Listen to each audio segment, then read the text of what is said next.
सोचिए, पिछले 50 सालों से एक ऐसी अनदेखी ताकत है जो पूरी दुनिया की इकोनॉमी को जला रही है। लेकिन क्या हो अगर वो ताकत, वो सिस्टम अब धीरे धीरे बिखर रहा हो?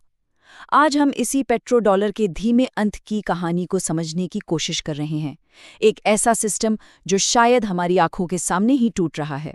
सुनने में थोड़ा अजीब लगता है ना कि हमारी जेब में जो पैसा है उसकी वैल्यू किसी सोने चांदी पर नहीं, बल्कि 50 साल पहले हुए एक सीक्रेट हैंडशेक, एक गुप्त समझौते पे टिकी है।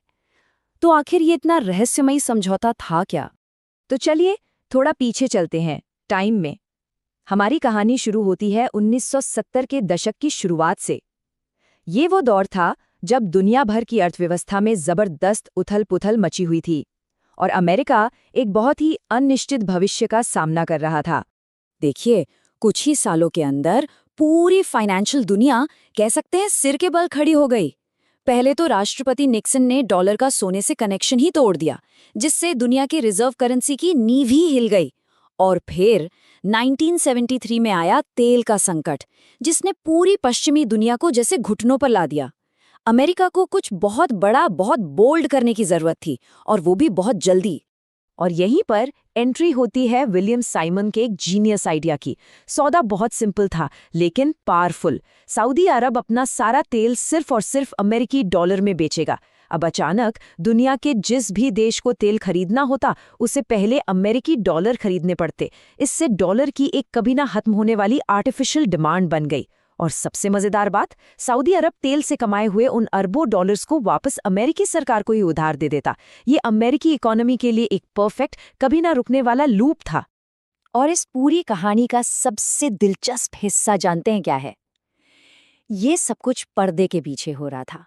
ये समझौता इतना गुप्त था कि इसकी असली डिटेल्स दुनिया से लगभग 40 सालों तक छिपाई गई।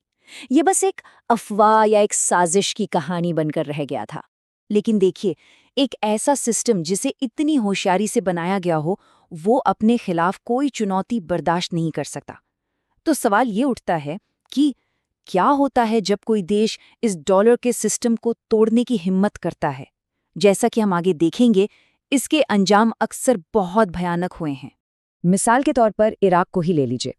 दुनिया को बताया गया कि हमला WMD यानी बड़े पैमाने पर विनाश के हथियारों की वजह से हुआ। लेकिन एक और थ्योरी है जो ज्यादा परेशान करने वाली है। साल 2000 में सद्दाम हुसैन ने डॉलर को साइड करके यूरो में तेल बेचना शुरू कर दिया था। और अमेरिकी हमले के बाद जो सबसे पहले काम किए गए, उनमें से एक था इराकी तेल की बिक्री को वापस डॉलर में लाना। क्या यह सिर्फ एक इत्तेफाक था? सोचने वाली बात है। और फिर लीबिया का किस्सा तो और भी चौंकाने वाला है। हिलरी क्लिंटन को भेजा गया एक डिक्लासिफाइड ईमेल ये बताता है कि 2011 में लीबिया पर नाटो के हमले का एक बड़ा कारण मुअम्मर गद्दाफी का एक प्लान था। वो सोने पर आधारित एक पैन अफ्रीकन करेंसी बनाना चाहते थे, एक ऐसा कदम जो सीधे सीधे डॉलर के राज को चुनौती देता। तो चलिए अब फास्ट फॉरवर्ड करके आज के दौर में आते हैं। इराक और लीबिया जैसी घटनाओं ने दुनिया भर के देशों में एक खलबली मचा दी थी। अब कई देश डॉलर पर अपनी निर्भरता कम करने में लगे हैं, और हाल की कुछ घटनाओं ने तो इस आग में जैसे घी ही डाल दिया है। साल 2022 में जो हुआ, वो एक तरह का फाइनेंशियल भूकंप था। जब रूस के 300 बिलियन डॉलर के रिजर्व्स को फ्रीज कर दिया गया, तो इसने दुनिया भर के देशों को एक बहुत साफ और ठंडा संदेश दिया। आपके डॉलर असल में आपके नहीं हैं, वो बस एक इजाजत है जिसे कभी भी वापस लिया जा सकता है। और इसी डरे हुए माहौल में एंट्री होती है चीन के पेट्रो युआन की। ये एक ऐसा सिस्टम है जो देशों को डॉलर को पूरी तरह से बाईपास करने की सुविधा देता है। वे सीधे युआन में तेल का व्यापार कर सकते हैं। और इसका जो असली गेम चेंजर है वो ये है कि उन युआन को असली फिजिकल सोने में बदला जा सकता है, एक ऐसी संपत्ति जिसे कोई फ्रीज नहीं कर सकता। और देखिए, ये सिर्फ चीन की बात नहीं है। ब्रिक्स देशों का जो गठबंधन है, जिसमें अब और भी नए सदस्य जुड़ गए हैं, उनकी कुल आर्थिक शक्ति अब G7 देशों से भी ज्यादा हो चुकी है। ये GDP है परचेजिंग पावर पैरिटी पर, जिसका सीधा सा मतलब है इन देशों में पैसे की असली खरीद शक्ति। साफ दिख रहा है कि दुनिया की आर्थिक ताकत का पलड़ा अब बदल रहा है। तो इन सब बाहरी चुनौतियों के बीच डॉलर का भविष्य क्या है?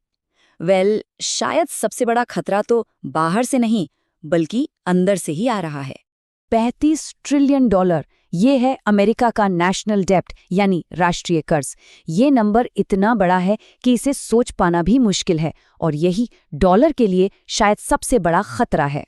और अब तो हालत ये है कि इतिहास में पहली बार अमेरिकी सरकार अपने डिफेंस के पूरे बजट से ज्यादा पैसा सिर्फ अपने पुराने कर्ज का ब्याज चुकाने पर खर्च कर रही है। इसे डेट स्पाइरल या कर्ज का जाल कहते हैं, जहां पुराने कर्ज का ब्याज चुकाने के लिए ही और नया कर्ज लेना पड़ता है। और इस पूरे बदलाव को और भी ज्यादा रफ्तार दे रही है टेक्नोलॉजी। प्रोजेक्ट एमब्रिज जैसी चीजें एक नई ग्लोबल फाइनेंशियल पाइपलाइन बना रही हैं, एक नया रास्ता जो डॉलर वाले पुराने सिस्टम को पूरी तरह से बाईपास कर देता है। देश अब बिना अमेरिकी बैंकिंग सिस्टम को छुए सीधे एक दूसरे से व्यापार कर सकते हैं। तो सवाल ये है कि हम सब जा कहाँ रहे हैं?